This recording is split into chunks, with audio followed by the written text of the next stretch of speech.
Alright guys, I've got some snakes breeding in here. Again, it's my albino male to one of my het albino females. But I also wanted to give you a little bit of a tip if you're having trouble with your male breeding with your females. One of them actually is if you got a storm front moving through. Normally, for whatever reason, just animal instinct, they tend to pair up anytime there's a low pressure system moving through.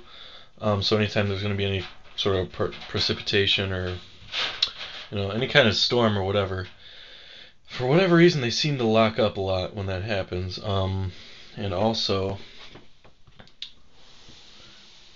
forgive me, they messed up the paper, but it was going to be cleaning day here today, but I didn't want to mess with them too much. But also, you can see they're locked up right here. You can see the lock. They may be nearing the end, but this female right here is actually in shed. So they tend to breed more for whatever reason when the female is in shed.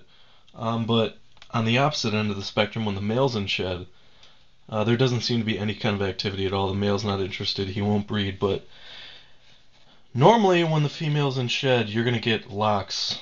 From what I understand, I mean, I'm getting one right now, and it seems to be pretty consistent. I think I've gotten two while they've been in shed, but around 90% of the time you're going to get locks when these animals are in shed, the females at least.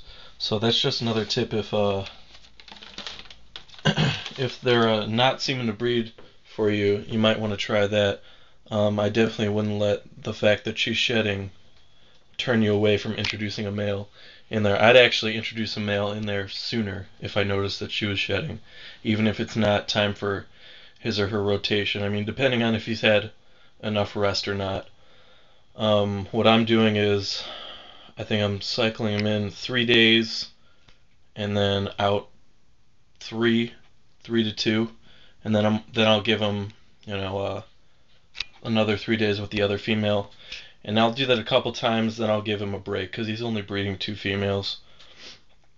So I'll give him like a week long break if I notice he has a couple locks already. This is the third lock I've witnessed with him so far between these two females, so it's going pretty well so far. We'll see what happens. Hopefully, I'll get a clutch from both.